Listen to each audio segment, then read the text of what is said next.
Hello and welcome back to SWPP Live. I'm Melissa and today we've got a wedding photography special with Sanjay Jogia. Hello. Hello, thank you for being here. Thank you for having me.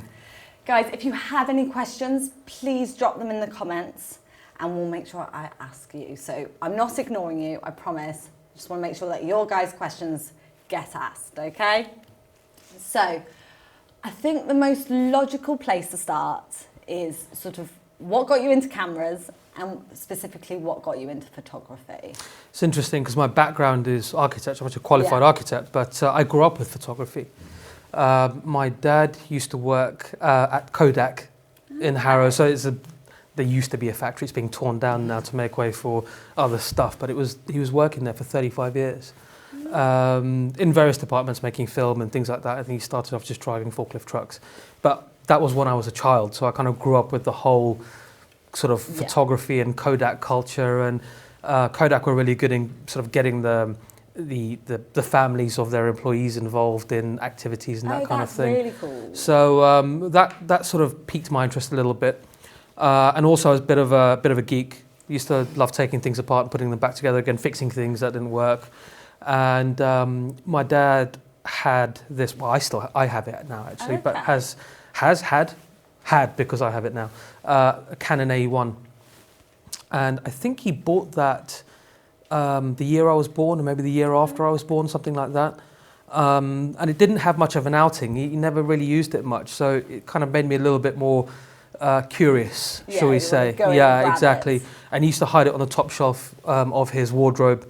And I think one Saturday afternoon when I was bored, when my parents were out shopping and I was at home with my brother and sister, I raided the wardrobe and took the camera from the top shelf, and the instruction manual was next to it, and I kind of read it from cover to cover. And the thing is, in those days, the instruction manuals were really simple because the camera was really simple. And I remember in this particular instruction manual, Canon instruction manual, they used to have examples at the back of the manual on how to take certain kinds of shots and what would happen if you change this setting or that setting. And I learned about, at the time ASA, but ISO and shutter speed and aperture from that manual, basically. So that's kind of where it began. That's really cool. So when you started, did you start on shutter priority on that camera, or was it? It was completely manual. Oh, it was completely manual. Away. Yeah. So I grew up with film. Yeah. Started experimenting with film. Obviously, Dad used to work in Kodak, so we can get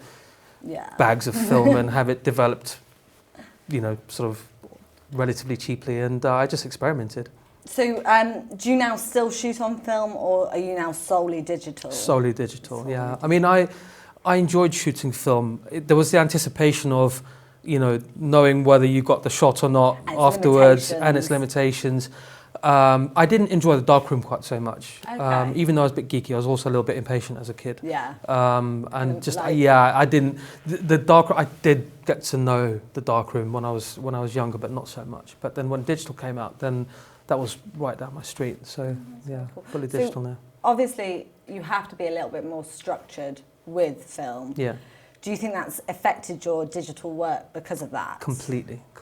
I think there's a discipline that comes with shooting film. You have to. Everything's manual. So the camera's manual. It was manual focus. You have to wind the film on manually. You couldn't waste film. As a child, I would get told if I wasted film growing up, you wouldn't want to waste it because of the cost. So you have to slow down. You have to anticipate the moment. You have to get the shot right technically. Yeah. So you need to understand the exposure triangle from the off, I think. And if you know that and you understand it and how it works, it applies to any situation on any kind of camera, basically. So it's definitely helped me to slow down and consider the shots and think about what I need to do, rather than just going in sort of all guns blazing. No, definitely. That's really cool. So as you said, you were doing architecture. What was that final push? Because obviously everyone has a side interest and it's really interesting, but what was that side push to make you take that step and say, no, I'm going to stop, I'm going to do photography? It's, again, an interesting question.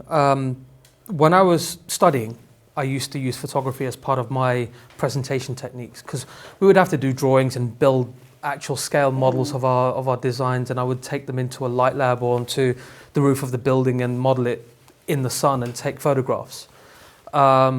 And I, in a sense, I kind of had the edge a little bit over some of the other guys just in terms of presentation because, you know, of the things I was coming up with and being able to kind of merge that with other techniques. So it was always there with me. Photography was always there. And then I eventually bought a Canon 5D Mark I. Okay, yeah. So I kind of jumped from the film. I still had the A1, I was still using it. So with the FD lens onto the EOS 5D with the EF lens lineup. So it was a complete change for me. And I would just photograph anything I could see. And I'm a big petrol head. So, you know, I used to go to motor shows and photograph cars and photograph people and this sort of thing. And it began with friends asking me to photograph their events because they knew that I love photography. They'd seen my work. And they'd ask me if I'd shoot their events and weddings for a fee. And I thought, you know, let's give it a go and see what happens. And it just took off from there. You know, there was no looking back after that. That's amazing. So when did you go into the field of wedding photography? When did you say, right, this is the field I want to do? Because obviously you did events, but events can be very different to a wedding. Yeah, absolutely. I'm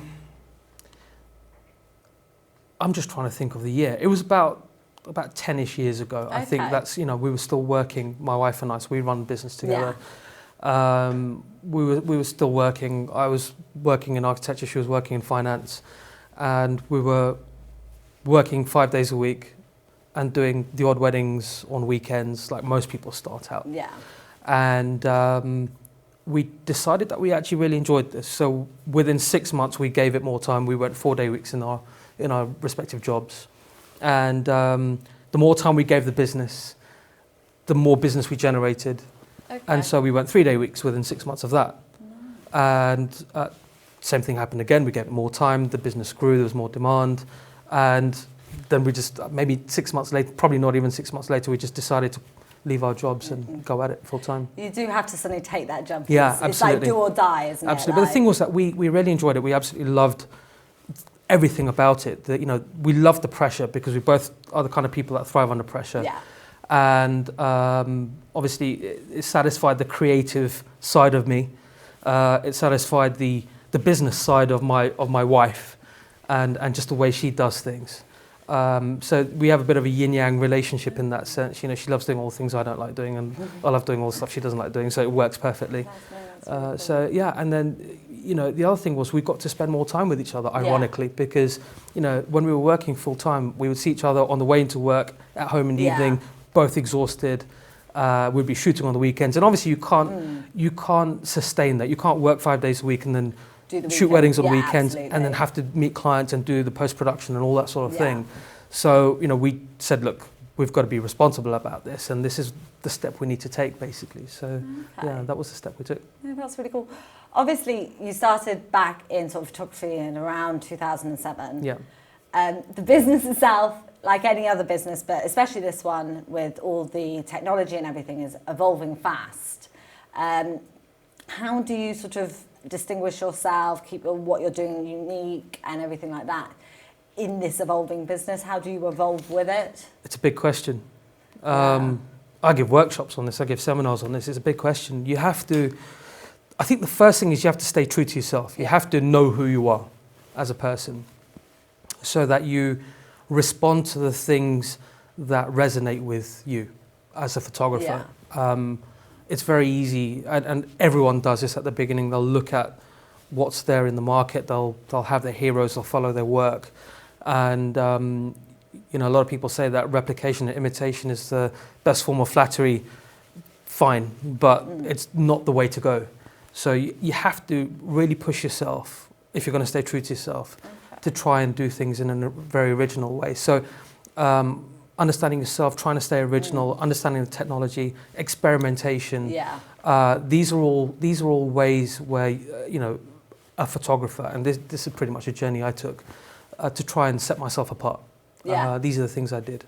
So you know, photography is completely subjective. It's almost completely subjective. It's partially objective with all the technical settings, but that's one of those things. I think once you've got the technical bits out of the way, at a shoot or for a shot or whatever it is, once you understand that, then you're free to be creative. Yeah. And that's where the fun is. And that, I think that's where you can set yourself apart, is to, So find your own identity. You study it, the technology, Yeah. everything like that, and then you use the creative aspect as well. Absolutely. That's really cool. So guys, we're going to have a look at some of Sanjay's work. We've done it in a video content.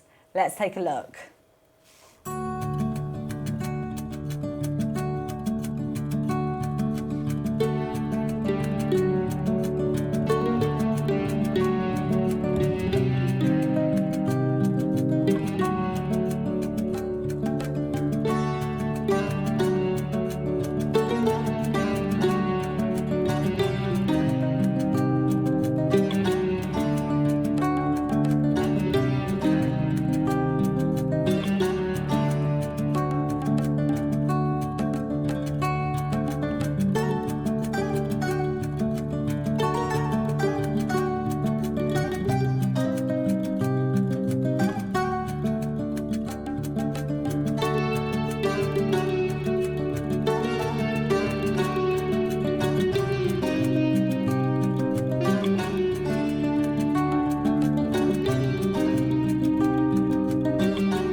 I mean, that really is some beautiful work. Thank you very It's much. really incredible. So when you come to approach a wedding shoot, what would you be your advice on how do you work with couples? How much time do you tend to spend with them beforehand? Try and prep them as much as possible. Okay. Beforehand, not on the day. On the day, we work in two ways. Okay. Throughout the ceremony, we are just ghosts. Yeah. There's no interaction, there's no direction, Okay. there's no coaching, there's none of that. It's only when we do the family group shots and the couple's portraits that we Yeah. actually give them any kind of direction. So we need to coach them as much as possible before, give them some guidance, things to look out for, basically sharing our experience, things that we've seen at weddings before, things that have worked well, things that haven't worked so well. And sort of sharing the sorts of things that brides and grooms tend to do when they get nervous that can look awkward in photographs, things that may have ruined an experience for brides and grooms at a wedding for whatever reason that then has an impact on the photography because it shifts the mood and can create awkward moments. So that's kind of how we handle that. But also we try and do a pre-wedding shoot or engagement shoot with the bride and groom beforehand, and that prepares them for being photographed, basically, getting used to the camera, getting used to working with us. And that's where I'll teach them how to pose or deprogram them, because a lot of brides and grooms think that the way they pose on Instagram and social media is the way to pose, but it just isn't. So we kind of use that opportunity to coach them and teach them and get them comfortable, take them through a learning curve early on. Obviously, it's the quality of the direction and the content of that direction that makes a difference. It's not just doing a pre-wedding shoot, because you could take a couple down a park, pose them against the wall and tell a groom to fold his arms, and that's an experience of sorts, but it's a wasted opportunity if you don't use it to the max, basically. Okay. So the idea is just to make the wedding day as easy as possible for everybody, particularly the bride and groom. Oh no, definitely. So would you do a sort of a couple of sessions, meetings with them? Like, I know you do it internationally as well, so sort of, is that sometimes over Skype and then you'll meet them in person once you get there and everything like that? Is that sort of, would you say at least sort of 2 or 3 meetings for them beforehand, or? There's at least one. Right, okay. At least one. And there'll be the initial consultation, they'll come to our showroom, we'll give them all the time they need, they can ask all the questions they need to ask. Again, it's all about making their lives easier from the get-go. And there'll be usually a meeting beforehand. Okay. And it usually depends on the brides and grooms' availability as well. Sometimes they want to have a suppliers meeting at the venue or something like that. Okay. Quite often they want to have a conversation with us, and if they can't make it back to the showroom, we'll go on to Skype. So again, it really is about just helping out. You know, we're the professionals. We're there to make their lives easier. So we'll do whatever it takes to achieve that, basically. Yeah, that's amazing. So when it comes to creating a shoot, every bride and groom is different.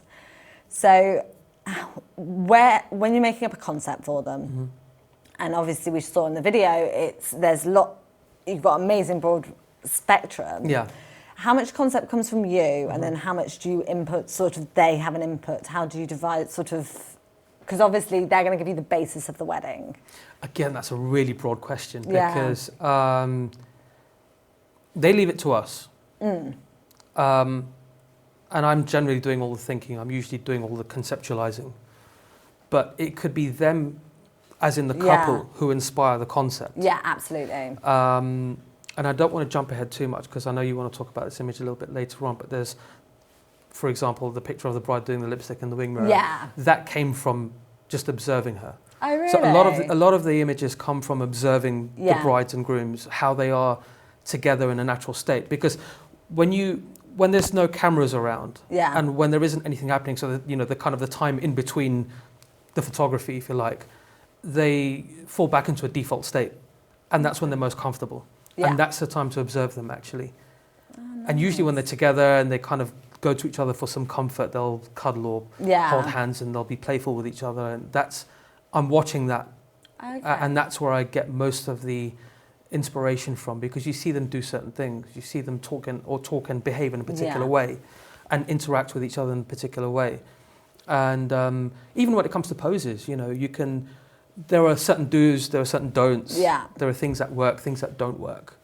I mean, there's no right answer, but there are definitely some wrong answers when it comes to posing. But, you know, quite often, if you leave a bride on her own, she'll just strike a pose. And it will naturally come. Yeah. And you're there she'll to be doing capture something, those natural moments. Yeah, our job is to observe. Yeah. And if we're not observing, we'll miss those things that will inform the images, basically. So it's a bit of a two-way thing. Half the time they don't know it, though.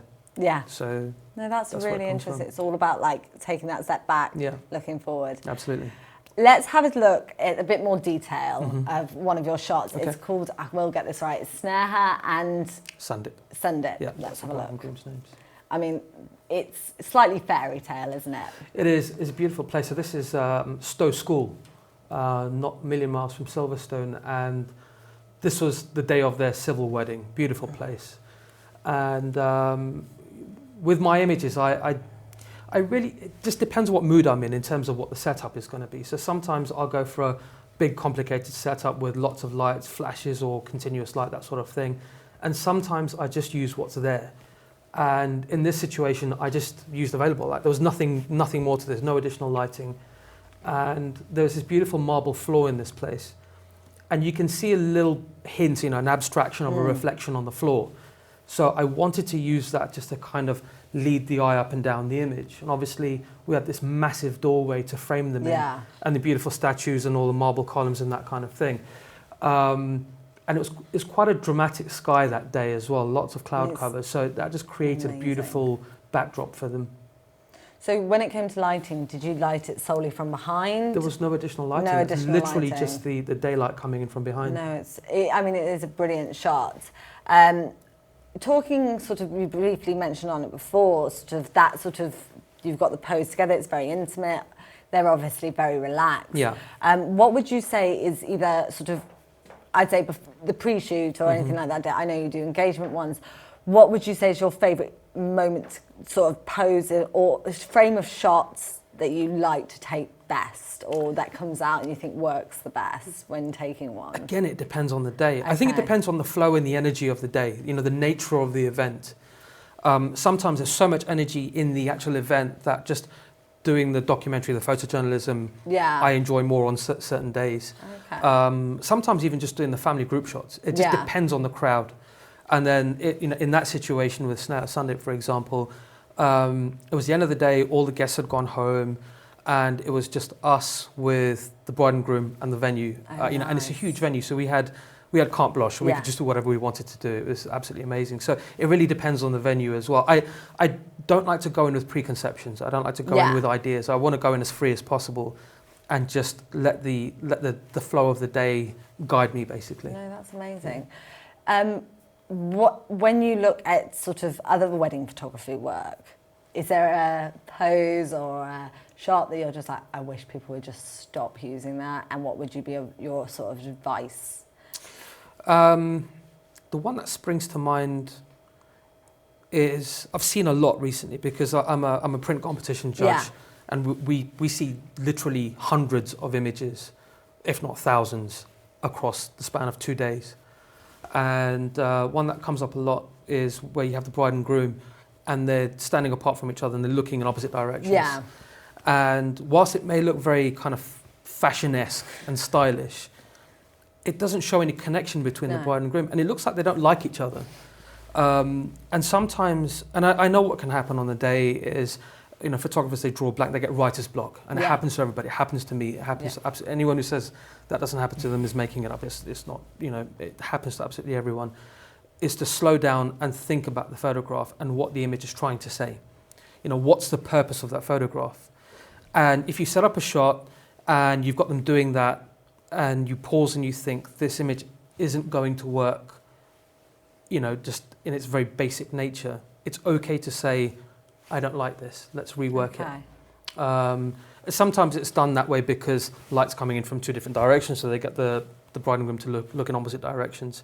But you can cross light, so you can swap them over and it'll still work. And you want that connection, don't you? Yeah, and you want to show emotion as well. And what happens a lot of the time with photographers, it's a very common thing and it's part of the learning curve, is that when you set a shot up and you get so involved in the setup and the pose and the lighting and all that kind of stuff, you forget the emotion. Yeah. And that's one of the last things you need to try and instill in a photograph before you actually press the shutter, is get some emotion involved. So the worst case scenario is bride and groom apart from each other, looking in opposite directions, not looking happy. Yeah, so, basically it's heading towards divorce already. Yeah, absolutely, exactly. Let's also have a look at a shot called Desert Rose. Yes. It's taken in the middle of the desert, obviously, but it really is a beautiful wide angle sort of setting one rather than sort of in a ceremony or anything like that. Yes. Let's have a look. I mean, just the wind on the sand alone just captures your eye. What was the purpose towards the settings and everything like that? This was in Dubai. So we hired these kind of dune bashing 4x4s that take you out for a ride in the desert. So we basically hired them to take us out in the middle of nowhere. And the bride absolutely loves Dubai. So this was actually their pre-wedding shoot. So this is us teaching them how to be photographed. Okay. And while we were out there, we thought, let's hire camels. We'll get them dressed up in traditional wear. So the whole thing is themed. It's not just a bride and groom in the wedding attire in the desert. And it was actually quite an overcast day. I had to use graduated filters on the image just to bring some detail back in the sky. We hired this fellow with 2 camels. We got these guys to basically walk around. And we had to move around. We had to scramble around in the sand to try and find good light. And literally, it was an interesting one. So the camels move faster than you think. Okay, yeah. So we were literally running around, crawling up and down these dunes, trying to get to position in time. And at this point, the sun is behind the clouds, actually behind the bride and groom. So they're illuminated by a single bare bulb Profoto B1 on the left, and I'm kind of yelling out to my assistant to run over and hold this thing up in the air because the light needed to come from at least their face level to be realistic. Yeah. And I sort of got low down onto the dune just to pick up the sand blowing over to the left, and it just the lines. It was about timing as well. Just with the leading line of the ridge of the dune on the left and the line coming up from the right, and it was just about timing. It really was. Okay. It was a combination of timing, giving them direction, telling them to look over toward the above the flash, so they're looking in the right direction, and it just came together for us. No, it's beautiful. So considering sort of how much of a challenge it is working with nature, you know, you don't always get the sunlight and everything like that. With this one in particular, did you use a continuous sort of high burst mode to get those shots with the windswept of the sand? Not so much, because it was a higher shutter speed. Yeah. If you go too high with the shutter speed, then you're relying on high-speed sync, in which case you're going to limit yourself on power output on the flash. Okay. If you're bursting, you're not giving the flash enough chance to recycle, so you're going to limit that even more. Okay. So it really is about slowing down, keeping it to basics, and trying to anticipate, giving yourself enough latitude in everything you do, in positioning yourself, timing, the settings on the camera, so not being at the sync speed the whole time, so that you can adjust ambient to flash if you need to, because it was coming up to the end of the day. Yeah. And you know, you start to lose light, so you need to be able to make adjustments quickly. And the best way to adjust flash and ambient balance is with shutter speed. I wanted to retain enough detail in the shot to, you know, give a sense of where we were and pick up that detail of the sand kind of blowing over the dunes. So I didn't want to play around with the aperture too much. So I had a range of apertures I could work with. And then shutter speed, you know, again, don't want to go too low because you don't want to get any blur. And you do want to see the grains of sand, but you don't want to go too high because you don't want to, you know, limit the flash output. So it really is a balancing act. Yeah, it is completely. Another one that another shot that we really found here at work really impacting was the American Beauty without the ghoul lighting. We've got it to show you guys. It's shot from above, which is obviously a hard angle to do. So what did you go about to get that shot? So the reason we did this shot was for a campaign. It was a collaboration between the decor company that provided the flower wall and the candles and that sort of thing, the fashion designer, the jewelers, the hair and makeup artist, the henna artist, and us basically. And the fellow from the decor company said, look, I've got this flower wall and I really love the American Beauty look and feel. Can we create something like that? So we thought, okay, let's give this a go. But what it meant was having to shoot directly from above. So we kind of had to jerry rig something together. So we used some of his props, some of his posts that he uses for some of his backdrops, and weighed it down from a mezzanine level that he has in his warehouse. So this was all shot in a warehouse. Yep. And we jerry rigged a clamp with another clamp to be able to put the camera on this pole. We had a remote trigger. We had 3 Profoto heads, so one from above to kind of give the general fill. We had another gridded zoom reflector, which is the kind of the key light on her face, and another fill from the bottom right of this image, basically.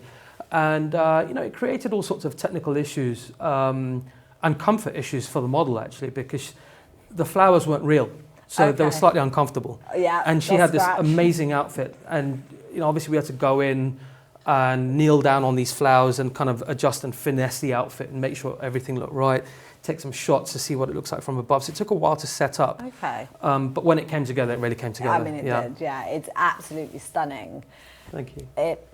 So was this a campaign you did for Canon, or? No, it was literally a collaboration with those brands. You know, they wanted to create a little short slideshow and have some photographs for their social media and for their websites and that sort of thing. So there was a series of photographs in that, but that was one of our favourites. So as we know, you are a Canon Ambassador. Yes. You do endorse Canon, and it's probably the most biased panel ever, guys, as we both shoot on Canon. So I'm on the 5D. I know you technically mostly use the 1DX. Generally use the 1DX Mark IIs. Yeah. So how did your relationship with Canon come about? That's an interesting one, because I'm asked a lot by people, particularly at shows like the photography show, how they can become an ambassador. And the answer to that is I don't know. So Canon have been, I'm told, watching me for years. And I'm guessing through social media, through the kind of the training track. So I give my own workshops and I train people one-to-one, that sort of thing. And I think they've just been keeping tabs on that sort of thing. Obviously, the awards, speaking at the SWPP convention in London and WPPI in Vegas.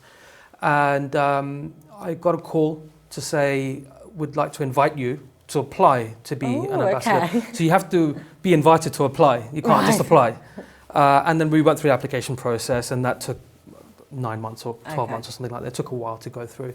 And then I got a call to say, you're in, basically. Nice. So that was the elite club. that was wonderful. Yeah, that was something to aspire to. Absolutely. No, absolutely. So I know Barry's here, but you don't want to say anything too bad. But just out of interest, I know you started on Canon. I know you use Canon now, but in regards to, have you ever experimented or anything like that? I mean, there are a lot of people who are now, because of this whole 8K, we've had 4K, we've had HD, moving towards the 8K videos and then taking stills from that. Yes. Is that ever something you can consider doing with the red cameras? It's an interesting concept, I think, because photography and imaging is about opening up possibilities. Yeah. It's about creativity. And I know people have been pulling stills from video for a while now, since, since the 5D Mark II started doing video, basically. It's become a thing, which is fine. If it fits within your business model and your style, I don't see a problem with that. I think there's a place for it. I don't think it should be the mainstay and should take over from still photography, because with still photography, there's the element of anticipation. Yeah. And there's the element of telling a story from that one image, which has been anticipated and timed in a particular way. We use still grabs for one of our fusion concepts that we do. It's not heavily publicized. We're still kind of developing the idea. Okay. But we have a concept where we fuse photo and video together, and that forms a part of that. But it doesn't heavily rely on, being able to use that technique all the way through. And we don't heavily rely on the fusion or pulling stills from a video either. But I think it's something that's going to probably take more of a hold. Maybe even for documentary photographers, because essentially you have a high frame rate when you're shooting with these kind of cameras as well. So you can pick your moments, because a lot of PJ photographers, they burst through their moments to get the shot that they need. I mean, with everything that's evolving, I mean, you look sort of 5 years ago, drones were never used to film weddings and everything like that. And I know that's something that you're interested in, and sort of the development of the technology side is sort of evolving. I mean, I feel like we only just got 4K. It feels like it's been around for 5 minutes. Let alone just moving on to 8K. Yeah. In your career, how important have you found that competitions? I mean, obviously, Canon has seen them. It helps distinguish yourself. How would you say they are important in your career building? So I only really started getting into competitions probably about 4, maybe 5 years ago. And I did follow them beforehand. And it's only when I actually started to get involved in the print competitions that I realized the power of it. One is learning to critique my own images in a constructive way, and then also taking my own images to print. So taking a photograph is one thing, and then going through the whole post-production process is another. But capturing and editing for print, I think, elevates the whole approach, from concept to the technical settings to the actual finished product as well, particularly for wedding photographers, because we generally print wedding albums. So it's, I think it's really important that when you're taking photographs, you're thinking about the final thing, the design of the album, how it's going to look, making sure that the actual image is good enough to print. Basically, you're not losing information in the print, or you don't have sort of too much shadow noise or blown highlights, that kind of thing. So it's very important. I think it's a useful thing, and I encourage all photographers to enter competitions, because the biggest element there is the critique, actually, and the critique, I think, is the single most powerful thing a photographer can do to elevate their work. No, that's really cool. Obviously, you've done campaigns with Canon. Yes. One of them was the ESOR, like the photo we're going to look at next, which is the Eye of the Beholder, was shot on the ESOR, used for Canon's campaign. Yeah. Let's just take a look at it. Okay. I mean, it's stunning. It's the close-up. It's the detail in it is really, really amazing. This was an interesting story, because as an ambassador, we get to play with new equipment before most people. You lucky person. But not so. It's not as early as people think. Yeah. And it was literally 11th hour in this case as well. I didn't get my hands on the camera until the morning of the wedding. Okay. And basically this was the day of the launch. That's limited time for new technology. It was the day of the launch. and so basically I had a friend from Canon Europe come and drop 2 EOS Rs over to me, and I had the morning to get to know the camera and customize it, understand how it works, what the differences are. And this particular image was one of the first images taken on the camera, basically. So this was the morning of the wedding. Yeah.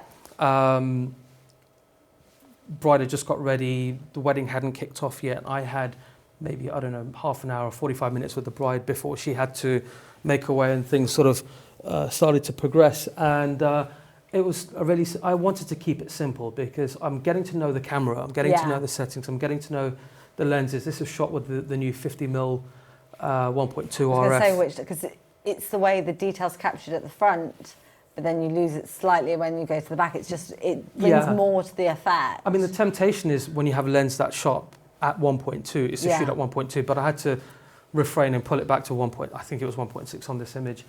But I wanted to keep it simple overall, simple background. This was just in her lounge. It was nowhere, we didn't set up a backdrop or a studio or anything like that. And it was just using window light, nothing more. No, and it was a warm, bright day, but it was overcast. Okay. So we had lovely soft light coming in through windows. She had roller blinds, which I pulled down and used as a scrim, basically. And this is what we got from just me, the bride, and the camera. How did you find? I mean, I've worked with the Canon ESOR as well. How did you find because you normally shoot on DSLR, 1DX. The 1DX, yeah. How did you find going with a mirrorless? Strangely easy, actually. It is weird, isn't it? Because with the 1DX, there's no articulated screen. It's bigger, it's heavier, it works differently. Obviously, the lenses are different. Its menu system is familiar, which is good. But it was quite refreshing working with something that was smaller and lighter, and working with the articulated screen just let me work in a different way. And I think Canon had really simplified certain things with that camera, which was amazing. The thing that could be daunting is just how much customization there is on this camera. Yeah. So I'd given myself enough time at the beginning of the day just to understand what was what, and I didn't over customize. Yeah. You know, so I thought, let me just build this up and layer it in. Let me just set up the things that I know I'm going to need, and I'll disable some of the other things. And as the day progressed, I was tweaking. And so I was just letting it kind of evolve, you know, and when I got to a scenario where I knew I needed certain things, I would program it in, and I'd have to do it on both cameras. Okay. So that I was just working in the same way. And I didn't put the cameras down all day long. I shot the entire day. It was a 16-hour day. Okay. Because it was a wedding day and a reception. That's an intense day. Yeah, it was a long, intense day. And I didn't want to put them down. And I was lucky enough to have the 28-70 that day as well, which for me is just the most amazing lens. And I've used all sorts of lenses over the years. And the 28-70 f2 is hands down my favourite lens. Okay. Yeah. No, I used the 50mm on it. I just thought it's just amazing. They are incredible. They render image, colour and light in a very different way. So obviously it's a combination of the technology and the camera and the lens as well, but they do have a different feel, although they look familiar. Yeah. So you've got the Canon skin tones, which are always spot on. They always have been, and that's one of the things I've always loved about using Canons is the skin tones. But you can see that they've actually just taken image quality further. Yeah. And that's a great thing about being an ambassador at this stage. I've gone from when I was a child the AE1 with the FD lens to the 5D with the EF, and now the R system. So I've seen a big change throughout the whole Canon kind of lineup over the years. So is now the Canon ESOR in your little box of bag of? Yeah, absolutely. I mean, it's one of these cameras that I would for portraits 100%. Yeah. Absolutely 100%, because just the lenses. Yeah. It's got great resolution, which is fine, but for me it's not about resolution, it's more about dynamic range. And again, they've kind of extended that with the EOS R. If you're familiar with Canons, there's usually a highlight protection mode. It comes up as a D+ on the screen, and on the EOS R it comes up as D+2. So they've kind of taken it further, and there's more latitude in the highlights, which is great. No, that's great. So obviously you shot that one on the Canon ESOR. Let's just take a look at one you shot on the 1DX, which is Krishna and Tony. Now this is in an amazing hall. It's very low light. So what did you do about lighting for this one in particular? So this is in a venue, it's very ornate. They have weddings here a lot. They shoot a lot of civil weddings and that sort of thing here. And this was at the end of the day. Obviously, the basis of the image is the architecture and the decoration and the background. But actually it's very simple lighting. It's 2 lights. So there's a Pro-Photo flash behind them and a Pro-Photo flash to camera right. And so essentially the key light is a B1 with a zoom reflector and a grid and a snoot as well, basically. So the reason I've used a snoot is because I wanted to contain the light from that kind of distance, because this was on a very tall stand and the light was almost touching the ceiling. It was very high up.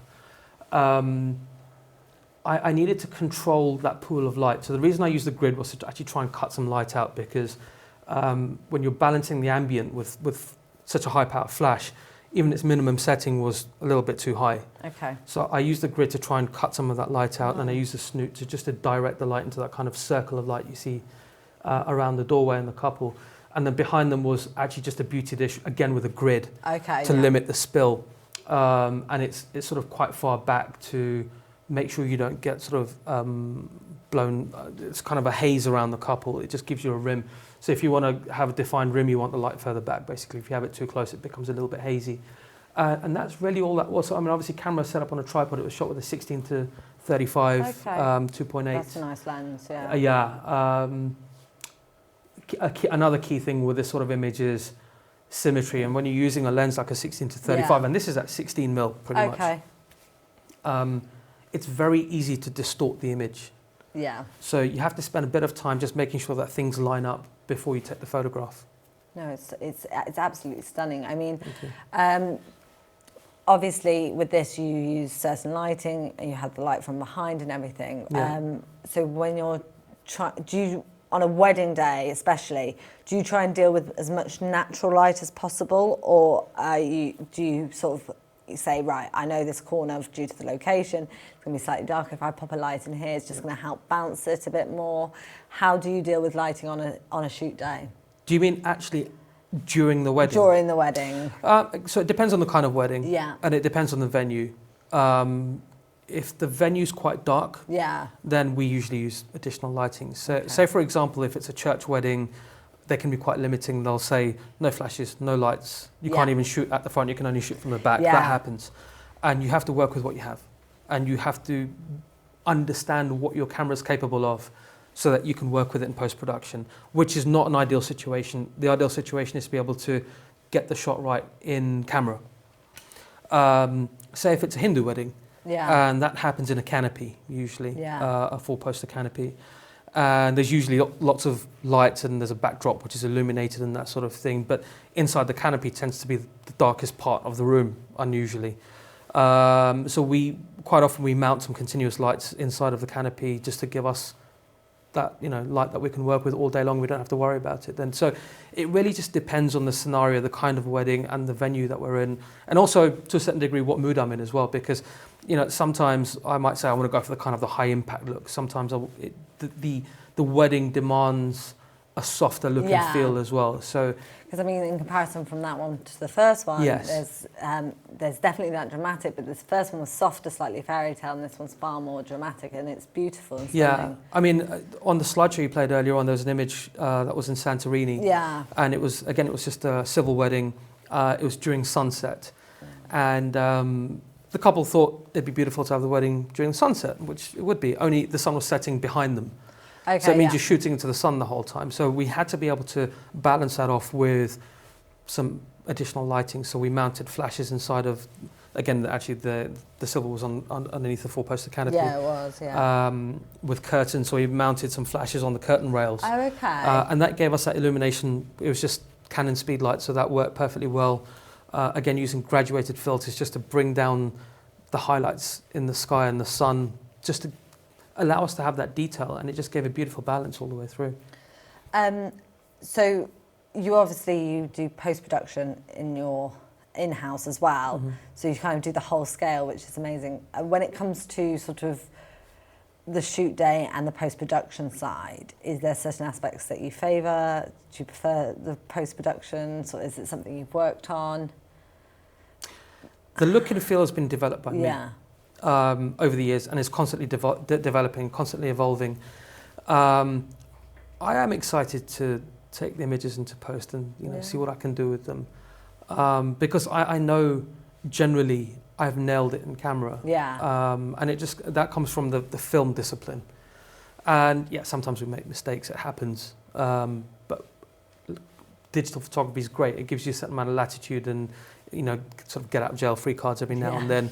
But I think when it comes to the critical images, it's always nailed in camera, and then we can take it into post-production and have a play and see what we can do.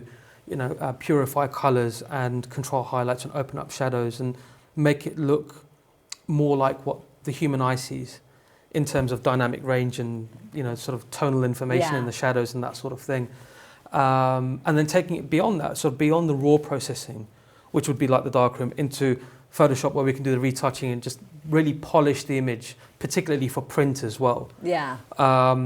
Because for me, the post-production and the printing kind of go hand in hand. So when it comes to the say a print competition, we spoke about that earlier on, I'll print it, hang it on the wall upside down, walk away from it, come back to it after an hour or two, and then have a look at the image upside down.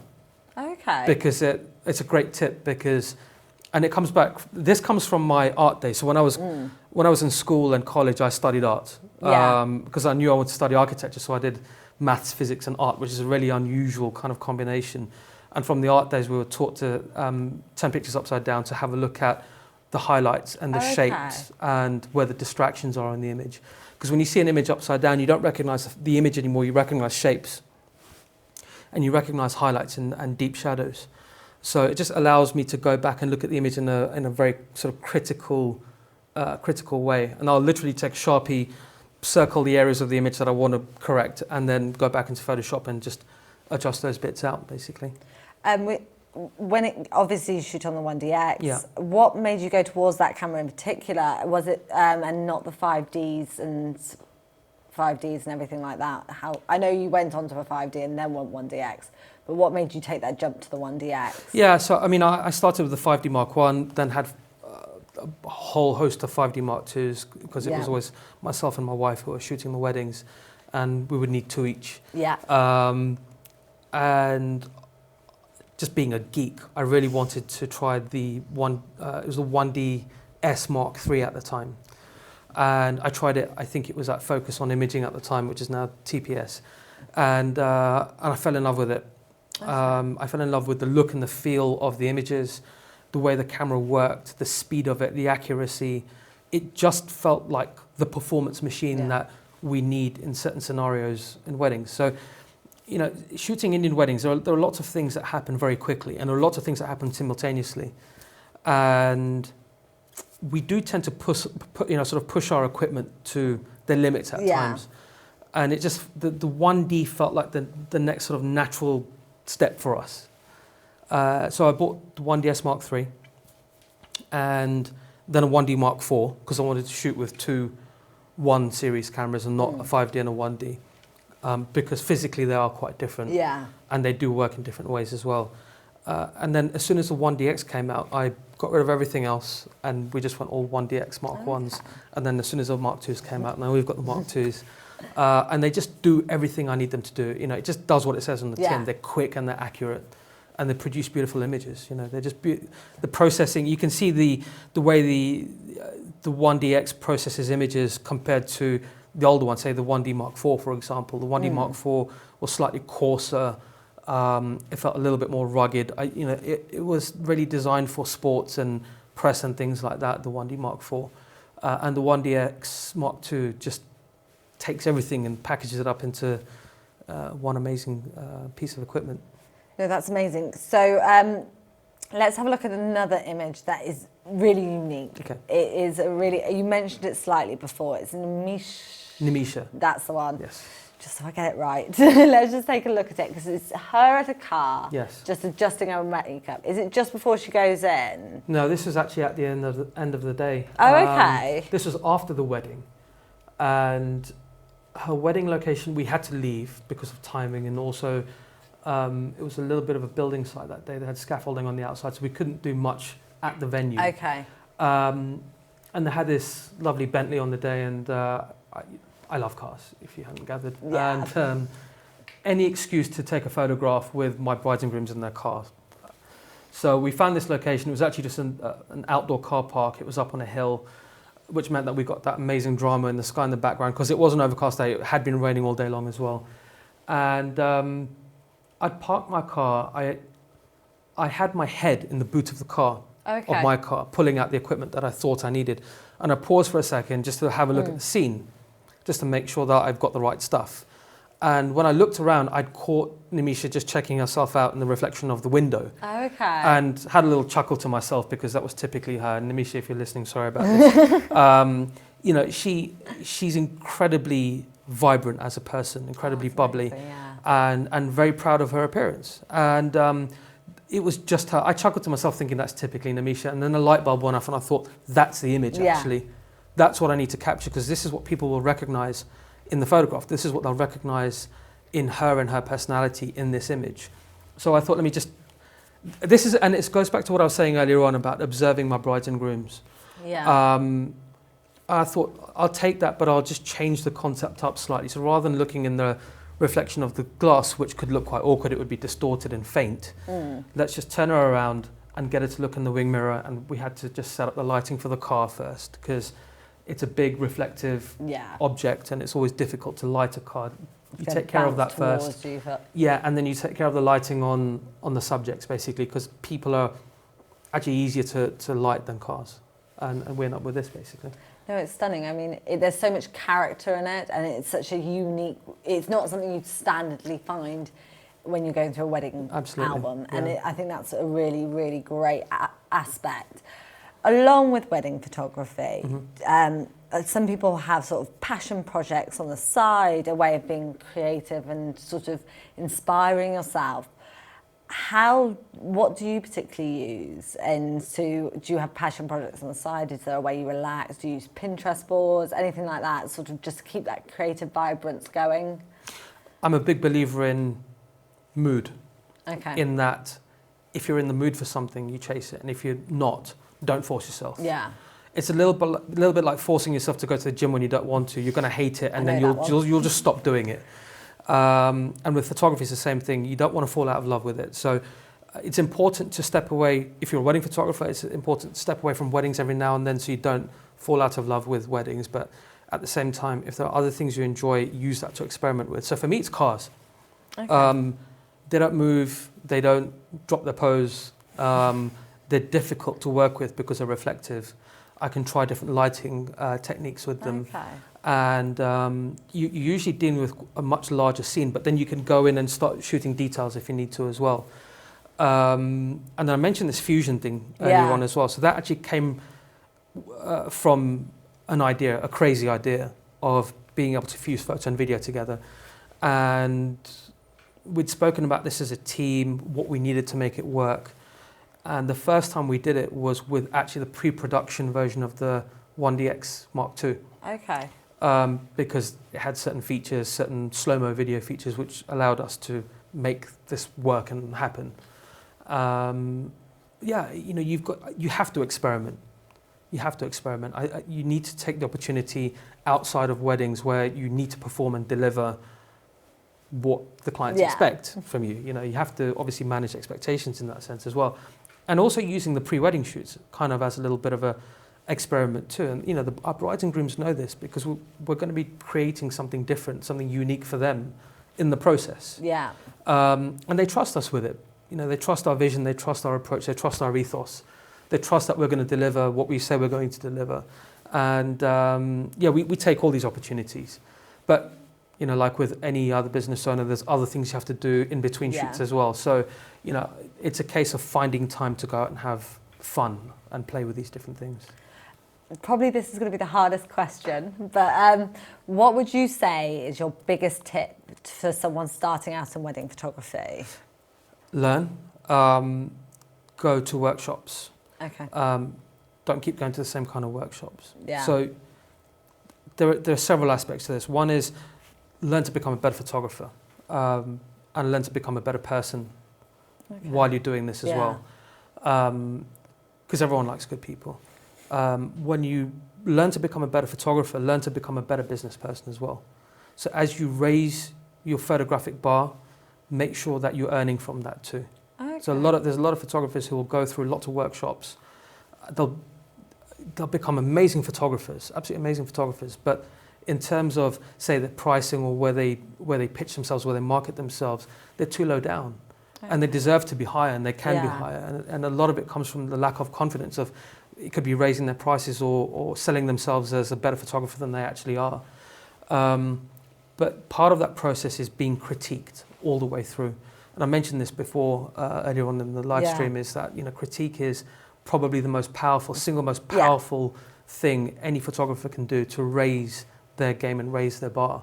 And learning to critique yourself as well. Yeah, it's all about that feedback. Yeah. Now, guys, if you want hands-on experience with the Canon cameras, as well as a workshop with Sanjay, we actually have a free workshop, wedding photography workshop, here in our Studley office. I know it's short notice, it is tomorrow, but the link for the event is in the description. So if you are free or you want to come, that's the page to sign up for it. It's going to be a really special day. We're going up to a local church. It's going to be something special. It's going to be fun. It definitely is. I just want to say a massive thank you for being here. Thank you for having me. Really appreciate it. Really fun stuff, a really good topic. But thank you to you guys for watching at home. We will be back live here next Wednesday, where we will have a mobile journalism special with Christian Payne. But if you like the video, drop us a like, subscribe to our channel, and you'll hear all updates about CVP Live. Thank you so much. Thank you.